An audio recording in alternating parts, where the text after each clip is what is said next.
तो इस साल के पहले दिन आइए आज सुनते हैं प्रभु हमसे क्या कहना चाहता है। कल मैंने आपको एक संदेश दिया था जिसमें मैंने आपको कुछ करने के लिए कहा था। मैंने कहा जब आप घर जाते हो तो साल के आखिरी दिन थोड़ा समय निकालकर पिछले साल के बारे में सोचना कि आपका साल कैसा गया, सोचना कि आपने इस पिछले साल में क्या किया। क्योंकि जैसे हर कंपनी में हर जगह जब साल खत्म होता है तो हमें अपना परफॉर्मेंस रिव्यू देना पड़ता है, और धन्य है वो लोग जो समय पर ये करते हैं, क्योंकि ऐसा एक समय आने वाला है जहां पर हमारे जीवन के अंत में हमें परमेश्वर के सम्मुख खड़ा रहना पड़ेगा और हमारे जीवन का हिसाब देना पड़ेगा। और उस समय अगर हमारे पास कहने के लिए कुछ नहीं होगा तो बहुत देर हो जाएगी। इसलिए परमेश्वर आज हमसे कहता है कि आज अपने जीवन के बारे में सोच। हालांकि हमें साल के अंत तक भी रुकने की जरूरत नहीं होनी चाहिए। बाइबल कहता है हम अपने हृदय की परीक्षा हर दिन करनी चाहिए। फिर भी अगर हम उसे हर दिन नहीं कर पाए तो आइए पिछले, जैसे मैंने कहा कल शाम को जब मैंने आपको बताया, एटलीस्ट इस साल के बारे में हम सोचे कि हमने इस पिछले साल में क्या किया। मैंने आपको यह भी बताया था कि हमारा उद्देश्य क्या है, किसकी तुलना में हम अपने जीवन को जांचें।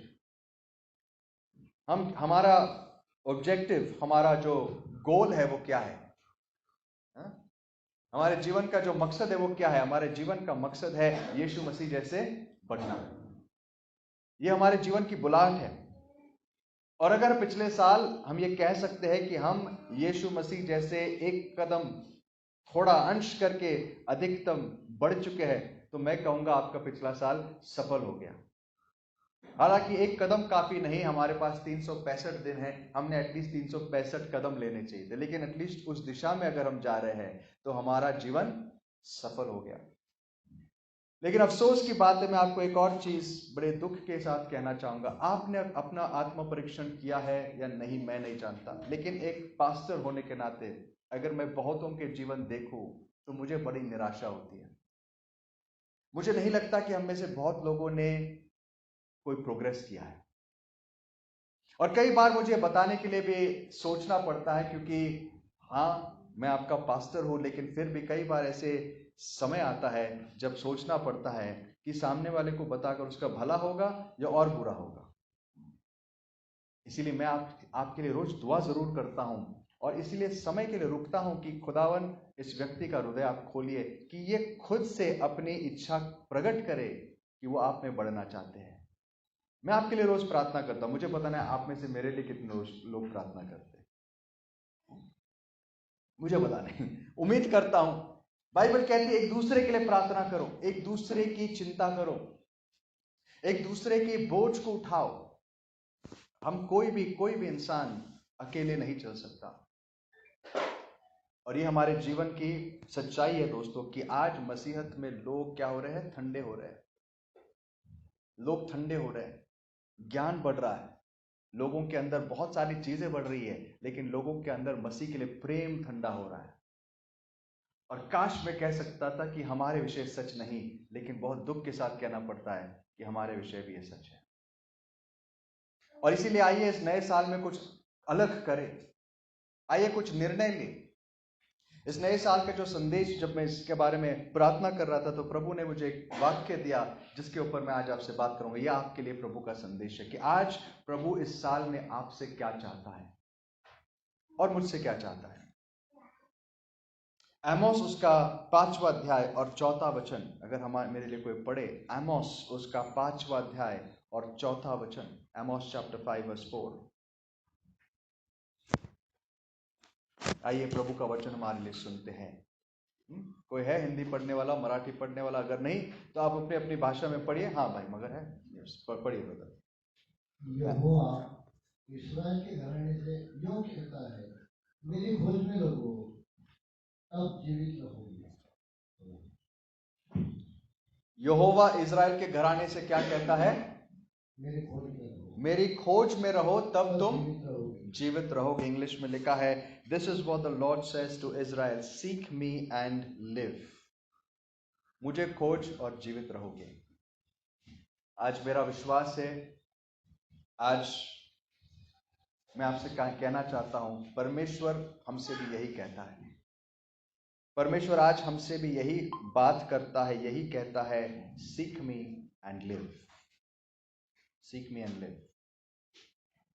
जैसे मैंने कहा, पिछला साल जो हुआ मुझे नहीं लगता कि हाँ, उसके बारे में सोचकर अगर हमें एहसास होता है कि आज प्रभु मैं आपसे बहुत दूर जा चुका हूं, तो अच्छी बात है, क्योंकि एटलीस्ट इस आने वाले साल उसके बारे में आप कुछ कर सकते हैं।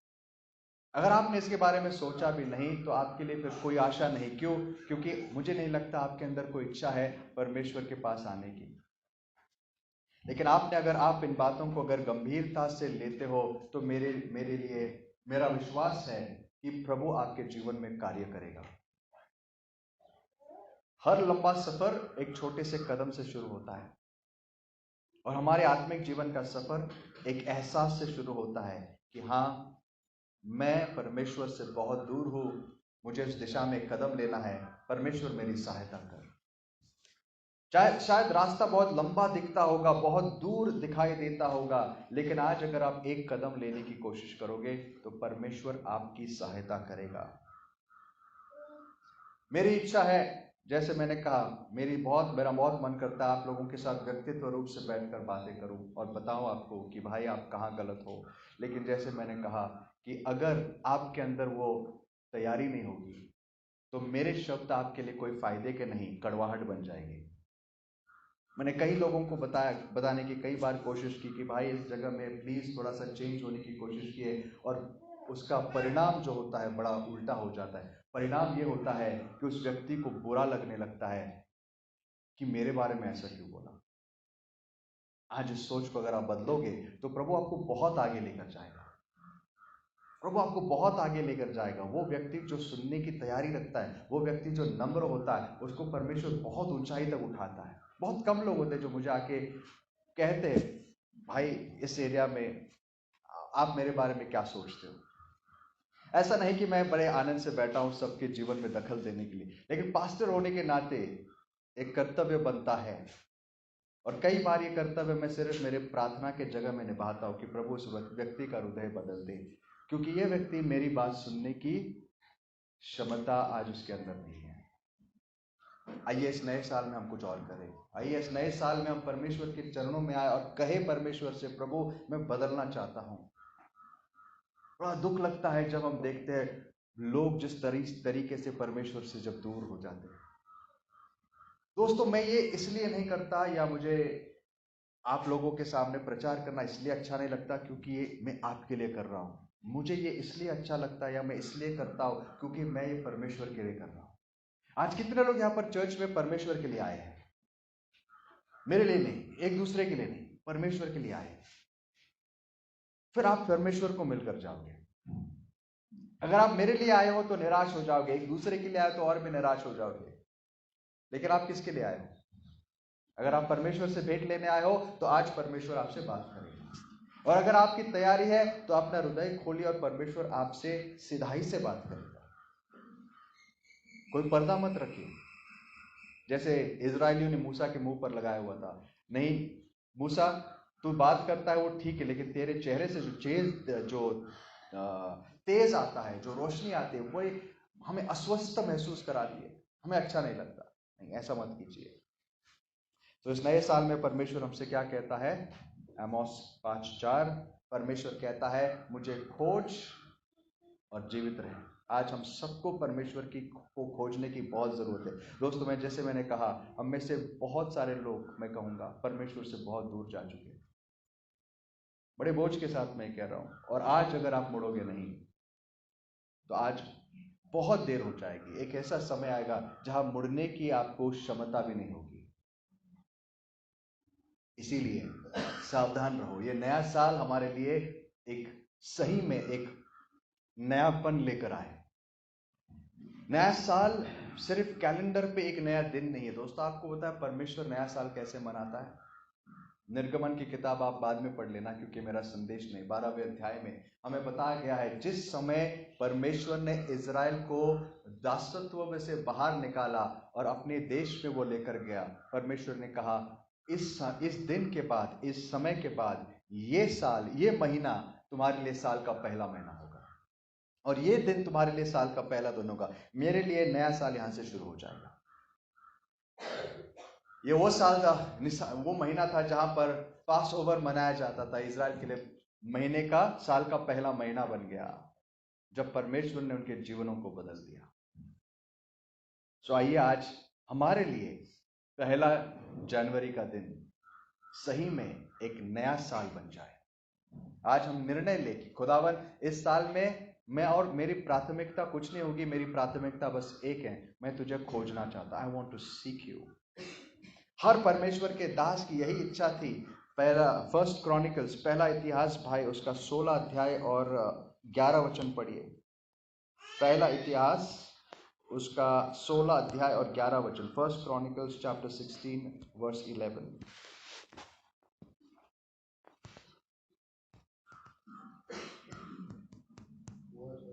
हाँ,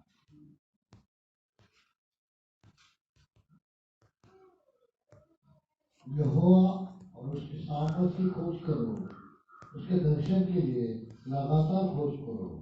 यहोवा और उसकी सामर्थ की खोज करो, उसके दर्शन के लिए लगातार खोज करो। दाऊद, मूसा कई बार वचनों में ये प्रार्थना करते थे, प्रभु मैं तेरे मुख के प्रकाश को, मैं तेरे मुख को देखना चाहता हूं, मैं तेरे चेहरे को खोजना चाहता हूं। जैसे साम 105 वर्स 4 में, भजन संहिता 105 और 4 में यही बात कही है, परमेश्वर की ओर देखो और उसके चेहरे को हमेशा खोजते रहो। यही बात लिखी हुई है। मूसा भी यही प्रार्थना करता है। दाऊद कहता है, Lord your face will I seek continuously, मैं तेरे चेहरे को खोजता रहूंगा।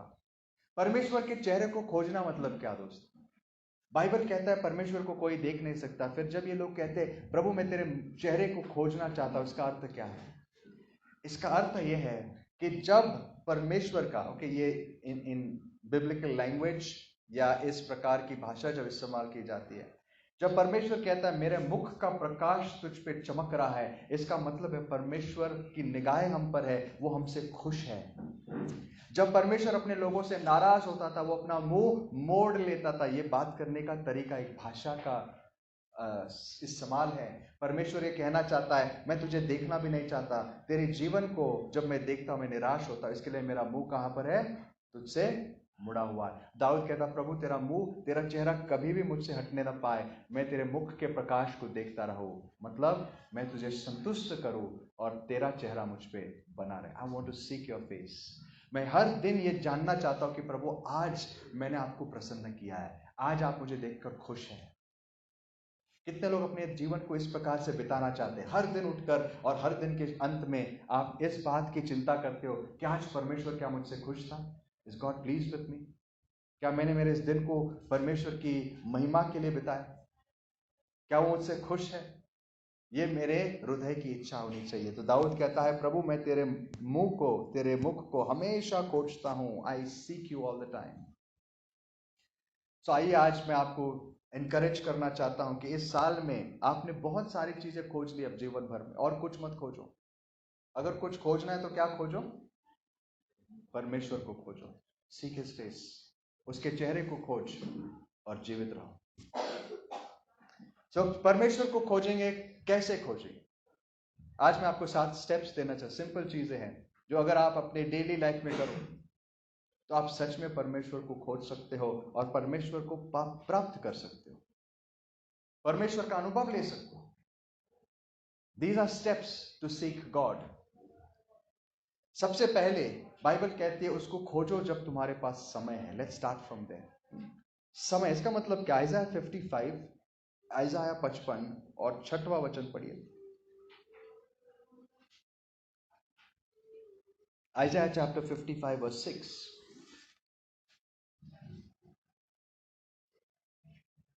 जब तक यहोवा मिल सकता है तब तक उसकी खोज में रहो, जब तक वह निकट है तब तक उसे पुकारो। जब तक यहोवा मिल सकता है तब तक उसकी खोज में रहो। जब एक समय आएगा दोस्तों जब यहोवा आपको नहीं मिलेगा।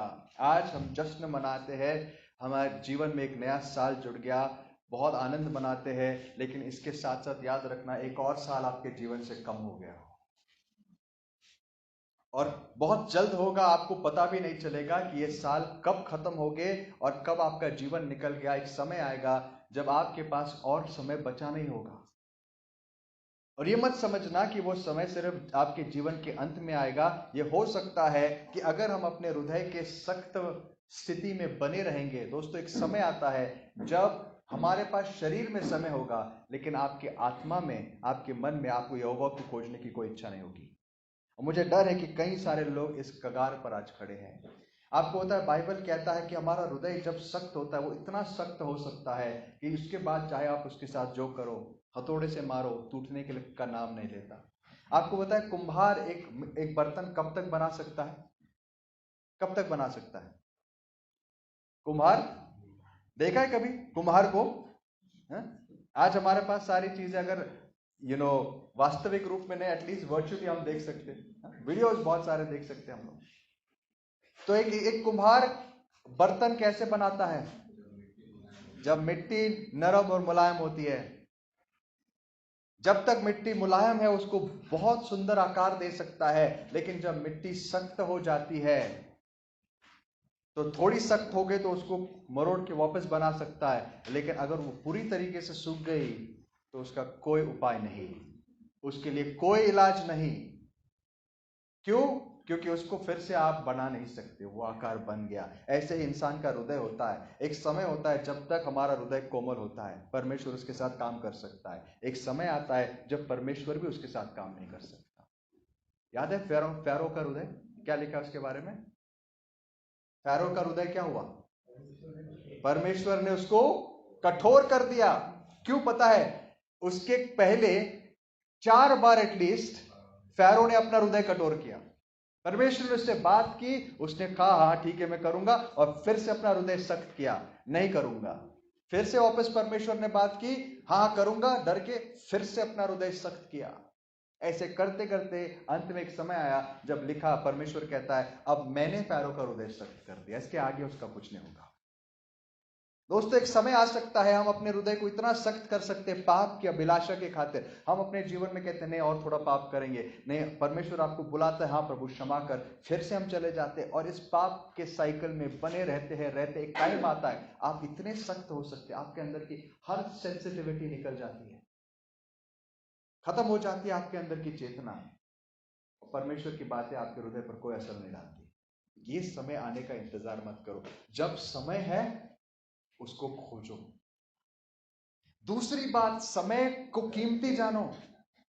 अगर आज इस साल में आपको परमेश्वर खोजना है, सीरियस हो आप इस बात के बारे में कि आपको परमेश्वर को खोजना है, तो अपना समय बर्बाद करना छोड़ दो। आज निर्णय ले लो, प्रभु मैं मेरा समय इन फालतू चीजों में नहीं बिताऊंगा, नहीं बिताऊंगी। अपने डेली रूटीन में से अपने social media time, YouTube time, TV का टाइम निकाल दो। अगर आप सच में परमेश्वर को खोजना चाहते हो, that will be your first step. कई लोग घंटे घंटे इन चीजों में बिताते हैं लेकिन उनके पास प्रार्थना करने का समय नहीं। आपको क्या लगता है परमेश्वर देख के हमें क्या कहता होगा? Is he pleased? क्या वो कहता होगा it's okay my son, I understand? जरा सोचिए, आप एक व्यक्ति आपसे मिलना चाहता है और आपसे मिलने के लिए उत्सुक है, लेकिन आपके पास पता है आपके पास उसके लिए समय नहीं है, क्योंकि आपको YouTube पे कुछ वीडियोस देखने हैं, आपको गार्डनिंग करना है। उस व्यक्ति को कैसा लगता होगा कि मैं इसके घर आया हूं मिलने के लिए, ये मुझे बाहर भी अपने लिविंग रूम तक नहीं आ सकता, क्योंकि वो अंदर बैठ के क्या देख रहा है? वीडियोस देख रहा है, टीवी देख रहा है, उसका घर का साफ सफाई कर रहा है। और खास करके वो इंसान एक आपके शहर का कोई प्रमुख होगा तो कैसा होगा? Let's say is an important person. उससे भी बड़ा, अगर चलो प्रधानमंत्री आ गए तुम्हारे घर में और आपसे मिलना चाहते हो, अंदर बैठ के यूट्यूब देखते हो। ये सब तो दोस्तों बहुत छोटे लोग हैं, इसकी तुलना में हमारा परमेश्वर कौन है? कभी सोचा है? वो चाहता है हमारे साथ बैठकर बातें करे, हमारे पास टाइम नहीं होता। Just think about it. I mean इसकी इस एक चीज के बारे में अगर आप सोचो, गौर से सोचो, आपका जीवन बदल जाएगा। परमेश्वर आपसे मिलना चाहता है लेकिन आपके पास समय नहीं है। आप 1000 एक्सक्यूजेस देते हो, मेरे पास टाइम नहीं है। बस आपकी एक काम करो, YouTube हिस्ट्री जाके चेक करो पिछले साल और आप देखो कितने घंटे आपने वहां बिताए, और फिर मुझे बताओ आपके पास समय है नहीं। इसलिए क्या कहता है बाइबल, आइजा क्या कहता है, उसको कब खोजो, जब तुम्हारे पास समय है। ये समय निकल जाएगा। अंत में ये सारा समय जो आपने बर्बाद किया ना, आप इसके ऊपर रोओगे कि क्या किया मैंने मेरे जीवन के साथ। ये आपका कोई फायदा नहीं पहुंचाएगा आपको। This will be of no value to you. One of the worst things you can ever do, ये सारी चीजें। और उसके अलावा बहुत सारी चीजें, मैंने तो 2-3 एग्जाम्पल दिए। हम और कितनी ही चीजों में समय व्यर्थ बिताते हैं। सावधान रहना। This new year let's change that. आइए प्रार्थना करते हैं प्रभु से, प्रभु इस साल मैं चाहता हूं कि मैं मेरा समय इन चीजों पर बिताऊं नहीं। I don't want to waste time.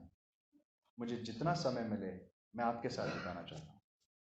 I hope you make that resolution. मुझे अच्छा नहीं लगता आपके हाथ उठाकर आपसे बुलवाए, क्योंकि ये जबरदस्ती होता है। लेकिन अपने हृदय में अगर आप इच्छा रखते हो तो परमेश्वर देख रहा है, वो आपको आशीष देगा, वो आपकी सहायता करेगा। The second thing is seek him with all your heart. उसको पूरे मन से खोजो। समय होने पर खोजो, समय जब है तब खोजो, लेकिन दूसरी बात पूरे मन से, आधे मन से नहीं। यिर्मयाह 29:13 क्या कहता है? यिर्मयाह उसका 29 अध्याय और 13 वचन पढ़िए। Jeremiah chapter 29 verse 13। तुम मुझे ढूंढोगे और पाओगे भी, क्योंकि तुम अपने संपूर्ण मन से मेरे पास आओगे। तुम मुझे ढूंढोगे और पाओगे कब? जब तुम मुझे अपने संपूर्ण मन से ढूंढोगे। ये कब कहा गया था? आई होप अब तक आप लोगों को ये पता है कब कहा गया था। हाँ ब्रदर, यस, जब इजराइल के लोग बंदवाई में जा चुके थे, प्रभु उनसे इतना तंग आ चुका था। 500 साल के बगावत के बाद परमेश्वर उन्हें बेबीलोन भेजता है। बेबीलोन में जब वो जाकर सब कुछ खो देते हैं और वहां रोकर विलाप के गीत गा रहे हैं, by the rivers of Babylon there we sat down, रो रहे थे, उन निराशा आ गई थी इनके हृदय में। तब यिर्मयाह के द्वारा परमेश्वर उनको पत्र लिखता और कहता है, तो मेरे लोगों निराश मत होना, मैं जानता हूं कि तुम्हारे विषय मेरी क्या सोच है, मैं जानता हूं तुम्हारे विषय मेरी क्या योजना है। ये योजनाएं भलाई की है और बुराई की नहीं, ताकि मैं तुम्हें एक अच्छा अंत दे सकूं, अच्छा अंत दे सकूं। ये मैंने तुम्हारे जीवन में किया है, इसके अधीन हो जाओ। ये मैंने इसलिए किया है ताकि जब तुम बंधुआई में जाओ तब क्या होगा, तुम इतने निराश हो जाओगे कि तुम्हारे पास कोई चारा नहीं होगा, तुम मुझे पुकारोगे और पूरे मन से पुकारोगे और मैं सुनूंगा। परमेश्वर कब सुनता है? जब हम उसे पूरे मन से पुकारते हैं। लेकिन दोस्तों, उसके लिए बेबीलोन जाने की जरूरत नहीं है। यह हमेशा जरूरी नहीं कि हमारे जीवन में क्राइसिस आए, बड़े संकट आए तब हम उसको पुकारेंगे। उस समय सब लोग पुकारते हैं। आप मत उस समय के लिए इंतजार करना, इट्स नॉट रिक्वायर्ड। क्यों हमें बेबीलोन भेजा जाना चाहिए? ताकि हम परमेश्वर को पुकारें। इनके साथ, इनको परमेश्वर ने 500 साल का समय दिया, पीढ़ी दर पीढ़ी, कोई नहीं सुना। उसके बाद इनको भेजा। आज भी परमेश्वर ये करता है। वो बहुत धीरजवंत परमेश्वर है। वो बहुत विलंब से क्रोध करता है, समय लेता है, लेकिन एक टाइम आता है जब हमारी भलाई के लिए उसको हमें भी बेबीलोन भेजना पड़ता है, उसको बंदवाई में भेजना पड़ता है, संकटों में से डालना पड़ता है, और तब जाके हम उसको जब सच्चे मन से पुकारते हैं वो हमारे पास दौड़ा चलाता है। क्यों ये पूरी साइकिल की जरूरत पड़ती है हमें? बाय द वे, संकट परमेश्वर 2 प्रकार के भेजता है। एक तब जब हम परमेश्वर से बहुत दूर होते हैं ताकि वो हमें नजदीक लाए, और एक तब जब हम परमेश्वर के बहुत नजदीक होते हैं और वो हमें और रिफाइन करे। There are 2 types of trials, और दोनों में हमारी प्रतिक्रिया बड़ी अलग होती है। लेकिन ये पहला वाला जो होता है ना, वो तब होता है जब हम परमेश्वर से दूर होते हैं। कब? पूरे मन से। ये बात परमेश्वर ने कई बार उनसे कही, मेरे पूरे मन से खोजो। हिब्रू करास के 11 अध्याय 6 वचन को आप सब जानते हैं, आप लिख के ले सकते हैं। ओके, हम थोड़े पढ़ने में भी will try to reduce it ताकि हम जल्दी जा सके। काफी सारे बातें मैं आपको बताना चाहता हूं। हिब्रू 11:6 में हमें लिखा है कि विश्वास के बिना उसको प्रसन्न करना नामुमकिन है। ये सब हम जानते हैं। इसके आगे क्या लिखा है? विश्वास के बिना उसको प्रसन्न करना नामुमकिन है, क्योंकि जो भी उसके पास आता है उसने ये विश्वास रखना चाहिए कि वो है, और वो क्या करता है? वो उन्हें प्रतिफल देता है जो उन्हें पूरे मन से खोजते हैं। He rewards those who seek him earnestly. पूरे मन से जो उसको खोजते हैं। अच्छा, परमेश्वर का प्रतिफल क्या है? परमेश्वर का प्रतिफल क्या है? क्या प्रतिफल देगा वो हमें? ढेर सारा पैसा? शांति? नहीं। ये सारी चीजें तो बस बाई प्रोडक्ट है उस आशीष के जिसको परमेश्वर हमें देना चाहता है। परमेश्वर क्या कहता है? तुम मुझे खोजोगे तो तुम क्या पाओगे? मुझे पाओगे। तुम अगर सोना खोजते तो क्या पाओगे? सोना पाओगे। चांदी खोजोगे तो क्या पाओगे? That's what you looking for. अगर तुम परमेश्वर को खोज रहे हो तो तुम्हें कौन मिलेगा? तो जो उसको पूरे मन से खोजता है वो उनको मिल जाता है, वो उनको प्रकट होता है। जब वो लोग उसको पूरे मन से विश्वास से प्रार्थना करते हैं, उनके प्रार्थना का जवाब देता है। वो दिखाता है कि वो उनके साथ है। लेकिन कब? जब हम उसे पूरे मन से खोजते हैं। दोस्तों, जब हम कुछ भी करते हैं ना परमेश्वर के लिए, चाहे हमें घर पे प्रार्थना हो, चाहे यहां पर आना हो, पूरे मन से करो, नहीं तो फायदा नहीं है उसका।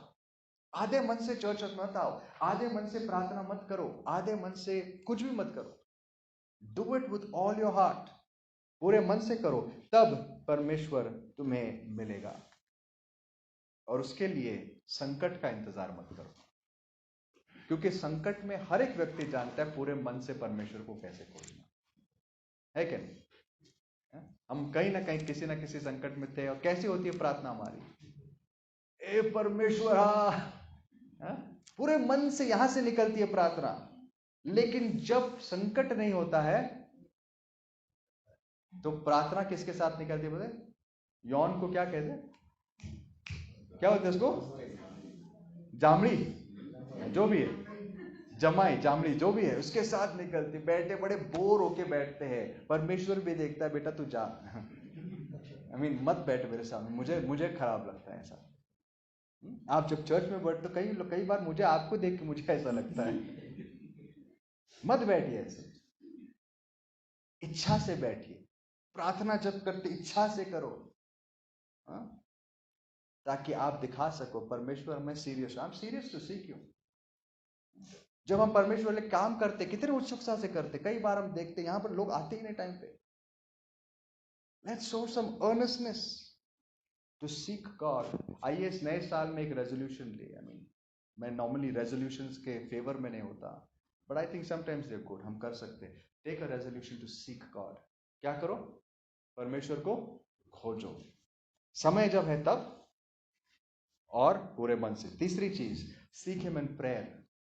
आइए let's get to the nuts and bolts, the practical stuff. कैसे खोजे उसको? प्रार्थना के द्वारा। कैसे खोजे? प्रार्थना के द्वारा। मत्ती 7:7, ये वचन भी आप सब जानते हैं। मत्ती उसका 7वां अध्याय 7 वचन क्या कहता है? Ask and you will receive, seek and you will find, knock and the door will be open. ये तीनों चीज किसके बारे में है? What is it all about? Ask, seek and knock. It's about Holi spirit. What's the process? किसके बारे में लिखा? आस्क, सीक, नॉक क्या है? It's prayer. Ask, seek, knock. मांगो, ढूंढो, खटखटाओ। ये किसके तीन अलग प्रकार है? प्रार्थना के। How do you seek God? In prayer. दोस्तों, मुझे पता नहीं आपके 2023 में आपका प्रेयर लाइफ कैसा था। Well actually I can say pretty much मैं जान सकता हूं, नॉट इंडिविजुअली, लेकिन उम्मीद करता हूं 2024 अलग होगा। अगर आप परमेश्वर के बारे में सीरियस है तो अपने प्रार्थना का समय बढ़ाइए। प्रार्थना का समय बढ़ाइए। Seek him in prayer. दोस्तों, प्रार्थना का कोई सब्स्टिट्यूट नहीं है। अगर आपको परमेश्वर के नजदीक आना है तो प्रार्थना के बिना यह नहीं हो सकता। अगर मैं कई बार ये कह चुका हूं, यीशु मसीह के लिए अगर प्रार्थना जरूरी थी तो आपके और मेरे लिए that becomes whatever raise to billions, मतलब कितनी लाखों करोड़ों ज्यादा बार हमें उसकी जरूरत है। इफ जीसस रिक्वायर्ड प्रेयर, अगर यीशु को प्रार्थना की जरूरत थी तो आप और मैं क्या है? और हम क्या जवाब देंगे परमेश्वर को? प्रभु हम इतने बिजी थे कि हमारे पास दिन का 1 घंटा नहीं था प्रार्थना करने के लिए। और जब मैं 1 घंटा भी कहता, बहुत लोगों को बहुत ज्यादा समय लगता है। मैं आपको बताऊं, मैं पर्सनली अगर आपको कहूं, मेनी टाइम्स मैं अपोस्टल पॉल और इनके जब लेटर्स पढ़ता हूं, आई एम अमेज्ड कि वो कितनी बार जिक्र करते हैं मैं किसी लिए प्रार्थना करता हूं, उसके लिए प्रार्थना करता हूं। वो व्यक्तित्व तरीके तौर से हर एक के लिए प्रार्थना करता था। फिलमोन को जब उसने पत्र लिखा, वो कहता मैं तेरे विश्वास को जानकर बड़ा खुश हो, तेरे लिए प्रार्थना कर रहा हूं। और किसके बारे में बोलता है? आपको पता है अपोस्टल पॉल कितने लोगों को मिला होगा इन हिज लाइफ टाइम? कितने लोगों को उसने सुसमाचार दिया होगा? कितने चर्चेस उसने एस्टैब्लिश किए? और इस बंदे के पास व्यक्तित्व रूप से लोगों के लिए प्रेयर करने के लिए टाइम था। आई टेल यू, मैं आपके लिए जब व्यक्तित्व रूप से प्रार्थना करता हूं, मुझे कितना, I have to do it in many sessions. लेकिन जैसे मैंने कहा, मैं प्रार्थना करता हूं, आप में से कितने लोग करते हैं? आप में से कितने लोग एक दूसरे के लिए याद भी करते हैं प्रार्थना में? आप में से कितने लोग मेरे लिए प्रार्थना करते हैं? पॉल कहता है मुझे आपकी प्रार्थनाओं की जरूरत है। पॉल कहता है प्रार्थना के बिना मैं परमेश्वर के सामने, हम कोई भी खड़े नहीं रह सकते। अगर आप परमेश्वर को खोजना चाहते हो दोस्तों, आपको इस बात में बहुत सीरियस होना पड़ेगा। इस साल में चाहे जो हो, नींद सैक्रिफाइस करो, खाना सैक्रिफाइस करो, कोई भी सैक्रिफाइस करो, लेकिन प्रार्थना को सैक्रिफाइस मत करो। नहीं तो आपके जीवन में कोई बढ़ोतरी नहीं होगी। आप एक्सपेक्ट भी मत करना। और फिर से प्रार्थना जब करोगे पूरे मन से करना। बाइबल कहती है 1 साम 145, भजन संहिता 145 और उसका 18 वचन पढ़िए। भजन संहिता 145 और उसका 18 वचन। 145 वर्स 18।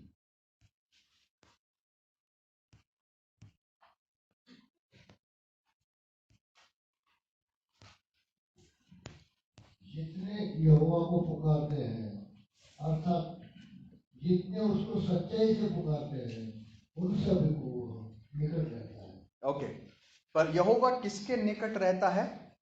जो उसको पुकारते हैं। बाद में उसको क्वालिफाई किया, एक एडिशनल पॉइंट दिया गया, जो उसको सच्चाई से पुकारते हैं। लेकिन पहले पुकारे तो सही, है क्या नहीं है? पुकारना मतलब क्या? प्रार्थना करना। यहोवा किसके नजदीक रहता है? जो प्रार्थना करते हैं। और ऑफ कोर्स उसका नेक्स्ट पॉइंट है सच्चाई से, ढोंग करके नहीं, नॉट जस्ट एक फॉर्मेलिटी के तौर से नहीं। आपको तो एक जनरल प्रार्थना थे, मैं आप सबके लिए प्रार्थना करता हूं, प्रभु इन सब को आशीष दे। प्रार्थना का क्या मतलब है? नहीं? हमारे कलीसिया के हर एक व्यक्ति के लिए प्रार्थना मैं करता हूं, प्रभु सबको आशीष दे। और फिर हम कह सकते हैं आई प्रेड फॉर एवरीवन। कई बार हम प्रार्थना करते हैं, हम अपने जीवन की खुद की सच्चाई को सामने नहीं लाते उस प्रार्थना में। हम ऐसे प्रिटेंड करते हैं जैसे कि सब कुछ ठीक है, एवरीथिंग इज फाइन। प्रभु कहता है मैं उसके नजदीक हूं जो मुझे पुकारता है। और कैसे पुकारता है? सच्चाई से, in truth. Come the way you are, tell God things the way you feel. जैसे आपके हृदय में बातें वैसे उसके सामने रखो और प्रार्थना करो। आपको पता है दोस्तों, प्रार्थना में वो सामर्थ्य है जो किसी चीज में ना। मैं आपको ये कहकर कभी थकूंगा नहीं, संदेश सुनना बहुत अच्छा है, एक्सट्रीमली इंपॉर्टेंट। लेकिन सिर्फ संदेश सुन के आपकी उन्नति नहीं होगी। खास करके YouTube पे सुनकर, रिकॉर्डेड संदेश सुनकर आपकी कभी उन्नति नहीं होगी। अगर आपको लगता है ये आपकी स्पिरिचुअल लाइफ में कुछ कंट्रीब्यूट करता है, आप धोखे में।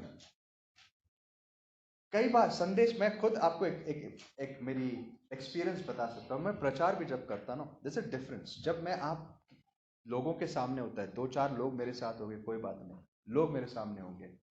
और जब मैं घर पे बैठ के कई बार ऑनलाइन सर्विसेज लेता हूं, जब मैं एक फोन से बात कर रहा हूं, जमीन आसमान का फर्क होता है। वहां कोई अभिषेक को महसूस करना बहुत मुश्किल होता है।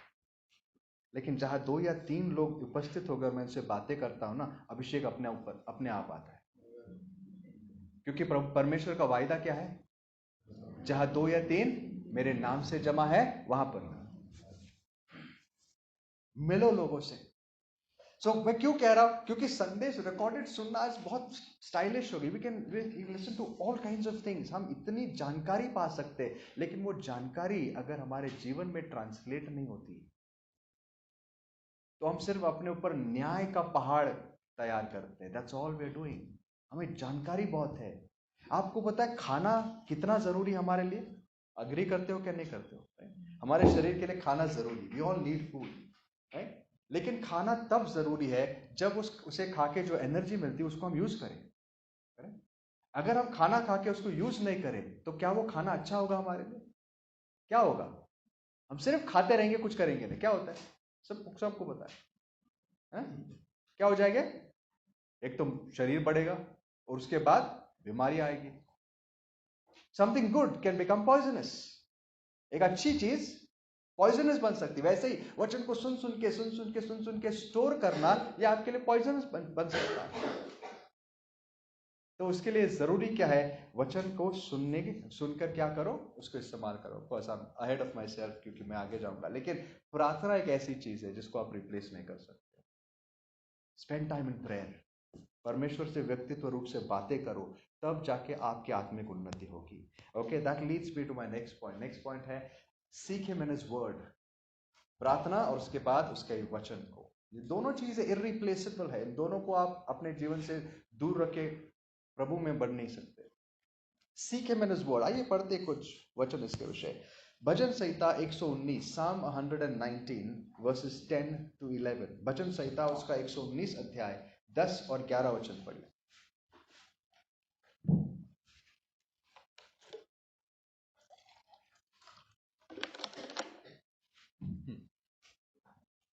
मिला तो पढ़िए भाई. भजन संहिता. मैं पूरे मन से तेरी खोज में लगा हूँ. मुझे तेरी आज्ञाओं के बाट भटकने दे. मैंने तेरे वचन को अपने हृदय में रख छोड़ा है कि तेरे को पाप न करूं. वही साम खुला रखना. एक और वचन पढ़ेंगे, लेकिन दाऊद क्या कहता है? मैं पूरे मन से तुझे खोजता हूं. अगर इस वर्ष को ध्यान से पढ़े, कहां खोजता हूं मैं तुझे? कहां खोजता हूं? तेरे वचनों में, तेरी आज्ञाओं में. तेरी आज्ञाओं में मैं तुझे खोजता हूं परमेश्वर. तेरे वचन मैंने मेरे हृदय में छुपा के रखे ताकि मैं पाप न करूं. तो दाऊद परमेश्वर को कहां खोज रहा था?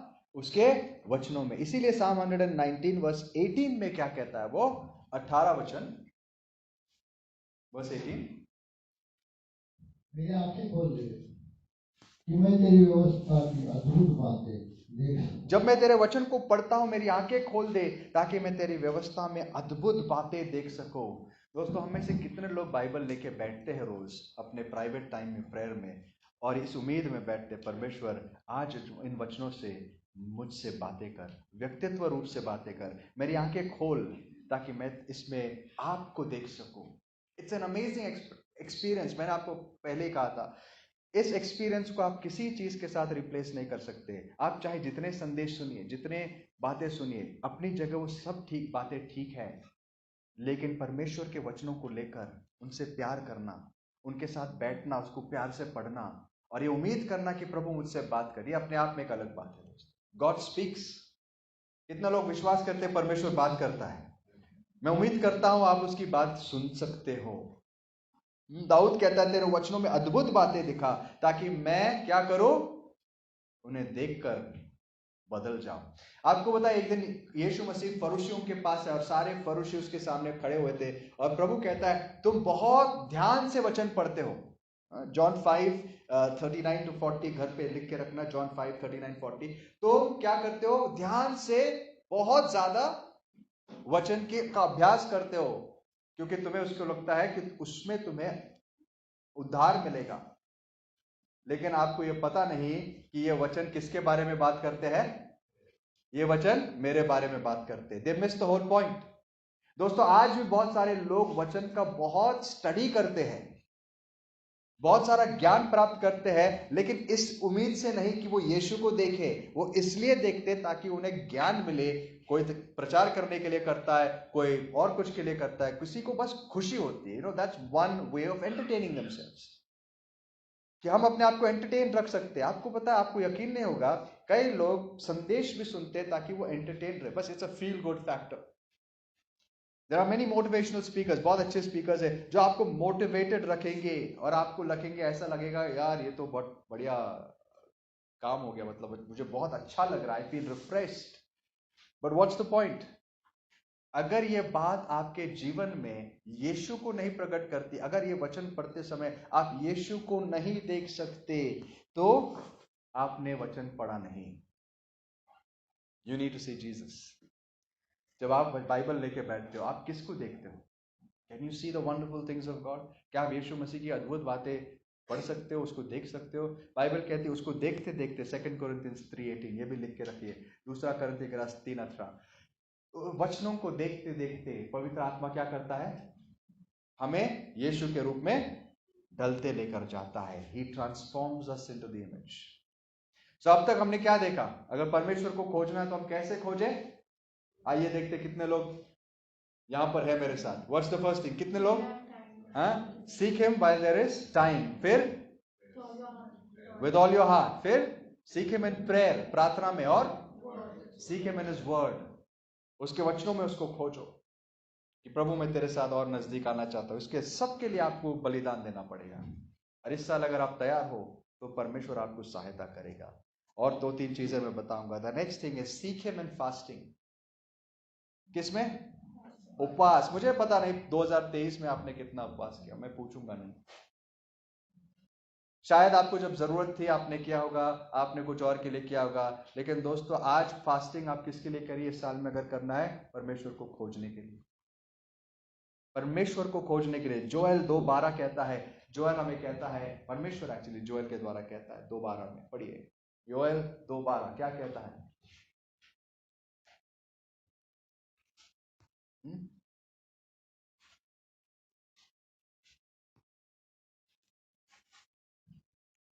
तो भी यहोवा की यह वाणी है, अभी भी सुनो, उपवास के साथ रोते पीटते अपने पूरे मन से फिरकर मेरे पास आओ. देखो तुम मुझसे दूर हो गए, कोई बात नहीं, अभी भी मैं कहता हूं.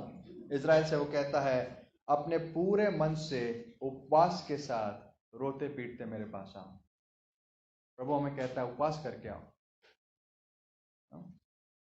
Let's make it one of our spiritual disciplines this year. एक साल हम क्या करें, इसको हमारे स्पिरिचुअल लाइफ में जोड़ दे as a discipline, as our desire to seek God.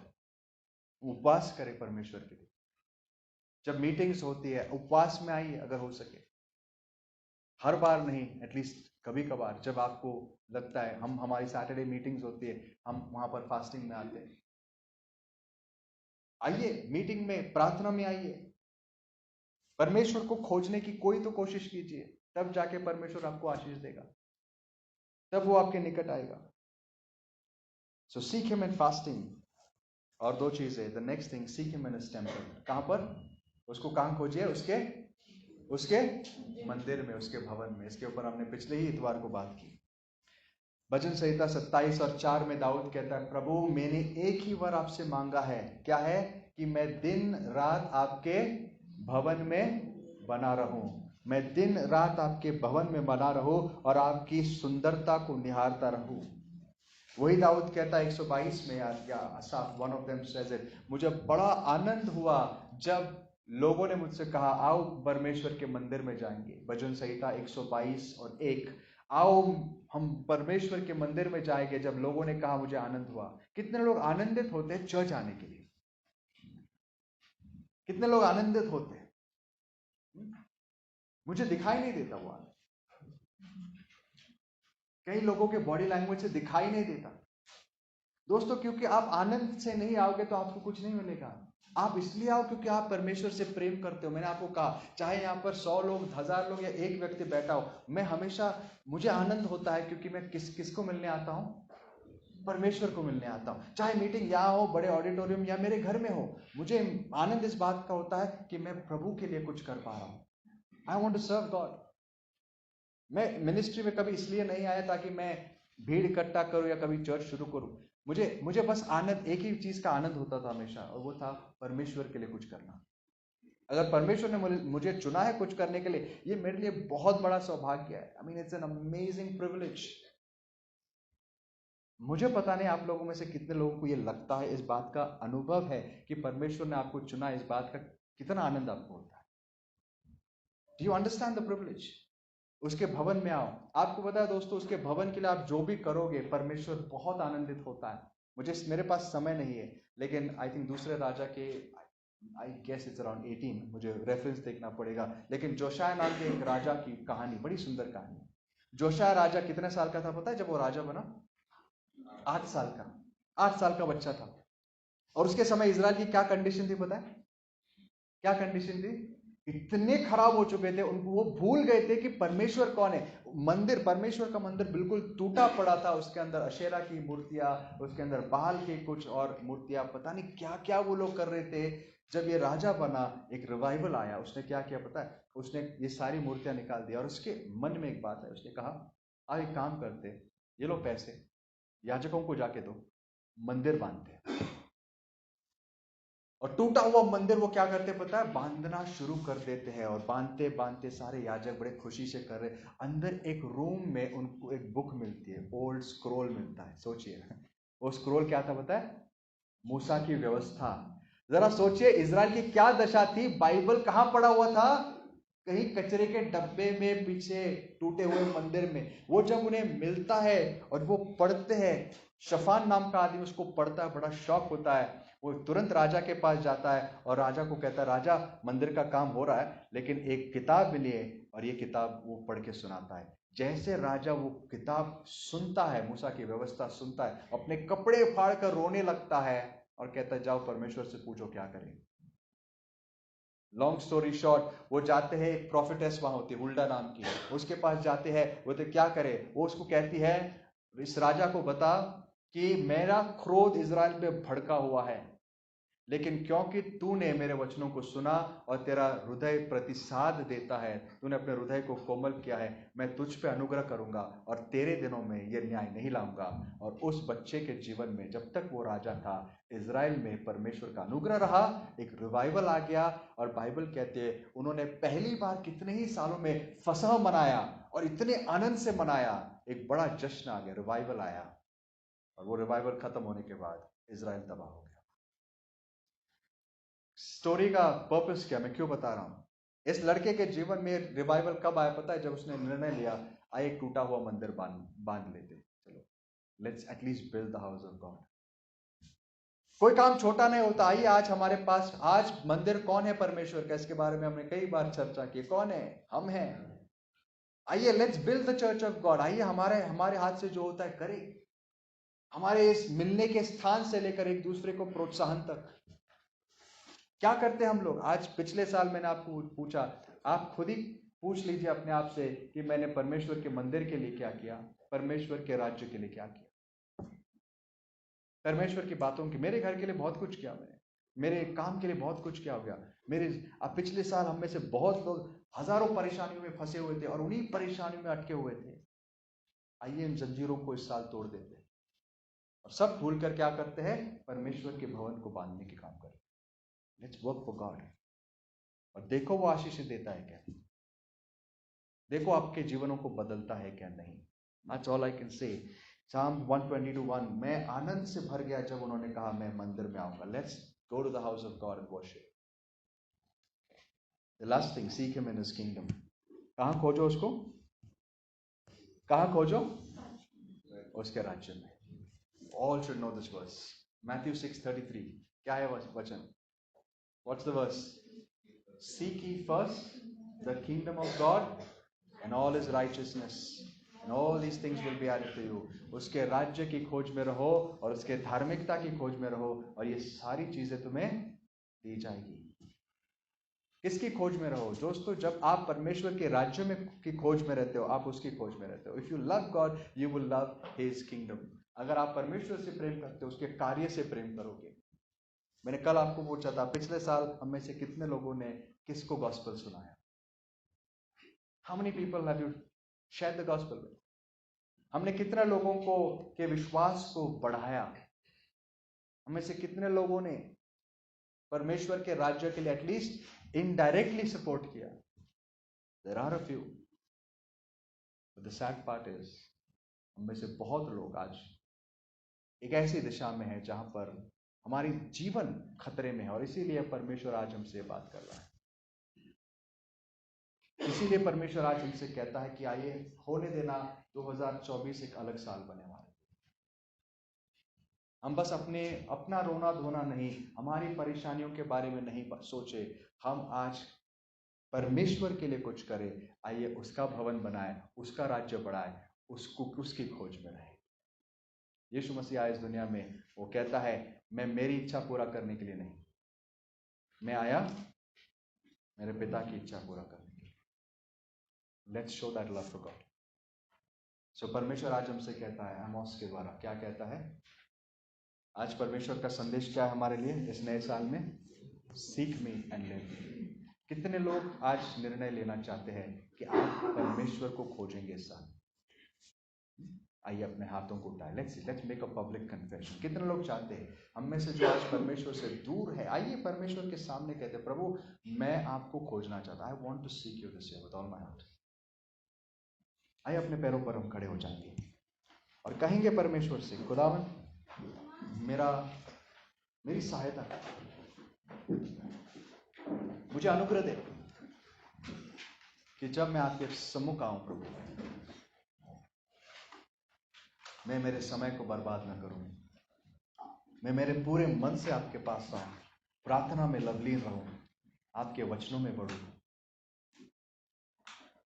संगति में बढ़ूं, उपवास में बढ़ूं और आपके राज्य की स्थापना के लिए काम करूं। आइए परमेश्वर हमें अनुग्रह दे और आपसे बातें करें।